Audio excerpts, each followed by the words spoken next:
మేడ్చల్ జిల్లా Jawahar Nagar police station పరిధిలో ఓ మార్వాడి దుకాణదారుడిపై పదునైన వస్తువుతో దాడి చేస్తున్న వ్యక్తి, దాడిలో గాయపడిన వ్యక్తిని దమ్మాయిగూడ ఆదిత్య ఆసుపత్రికి తరలించిన కుటుంబీకులు. కిరాణా సామాగ్రి బకాయి విషయంలో గొడవ కారణంగా దుకాణం నిర్వాహకుడిపై పదునైన వస్తువుతో దాడి చేసిన ఓ వర్గానికి చెందిన వ్యక్తి. సమాచారం అందుకున్న స్థానిక భాజపా నాయకులు దమ్మాయిగూడ ఆదిత్య ఆసుపత్రి ముందు రోడ్డుపై ఆందోళన చేపట్టారు. దుకాణదారుడు హిందువు కాబట్టే దాడి చేసి చంపేందుకు ప్రయత్నించాడని ఆందోళన చేస్తున్న బీజేపీ నాయకులు. నిందితుడు మీర్జాన్ మూల్ అహ్మద్ ను అదుపులోకి తీసుకున్న జవహర్ నగర్ పోలీసులు గొంతుపై గాయాలైన వ్యక్తి రామ్ లాల్ కు దమ్మాయిగూడ ఆదిత్య ఆసుపత్రిలో చికిత్స అందిస్తున్నారు. ప్రజలకు కొంచెం జాగ్రత్తగా ఉండాలని తెలియజేస్తూ ఈరోజు ఈ సంఘటన ఏదైతుందో రామ్ లాల్ అనే వ్యక్తి అతను ఇతర నార్త్ ఇండియా నుంచి ఇక్కడ బతకనికి 20 సంవత్సరాల నుంచి ఇక్కడ వచ్చిండు. అతను షాప్ నడుపుకుంటున్న వ్యక్తిని ఒక పైసలు అడిగినందుకు, అతను పైసలు ఇచ్చేది ఉండే పైసలు అడిగినందుకు అతను చాక్ తీసుకొని వచ్చి పొడవడం చూసినాం.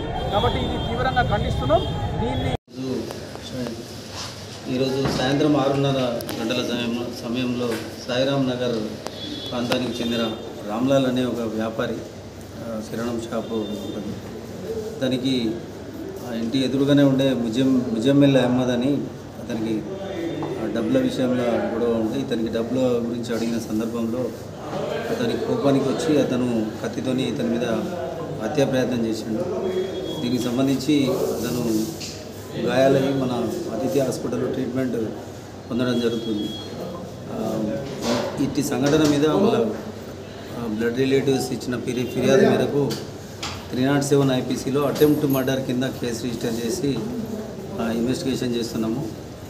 ఇందులో సాక్ష్యాధారాలు సేకరించి నిందితుడిని పట్టుకొని 24 గంటలలో కోర్టులో ప్రొడ్యూస్ చేస్తాము. అతనికి కఠినంగా శిక్ష పడే విధంగా కూడా మేము అన్ని రకాల చర్యలు తీసుకుంటాం. ఏం భావిస్తున్నారు సార్? ఇప్పుడు బయట కూడా ఆందోళన చేపట్టారు భాజపా నాయకులు. సో ఇక్కడ ఈయన గాయాలైంది. సో ఏం భావిస్తుంది మీరు? అటెంప్ట్ మర్డర్ కత్తితోనే దాడి చేసింది కాబట్టి అటెంప్ట్ మర్డర్ కింద అది చేయడం జరిగింది. పెద్ద కేసు పెట్టడం జరిగింది. ఈ సాక్షులు ఐ విట్నెస్ల సాక్ష్యాధారాలు నమోదు చేసుకొని మేము కోర్టులో శిక్ష పడే విధంగా వాళ్ళతో సాక్ష్యాలు కూడా మేము చెప్పిస్తాము. దానికి లైఫ్ కన్విక్షన్ కూడా పడే అవకాశం ఉంది. ఇలాగే ఇప్పుడున్న టెంపో ట్రయల్ టైంలో కూడా వాళ్ళు చూపిస్తే బాగుంటుంది.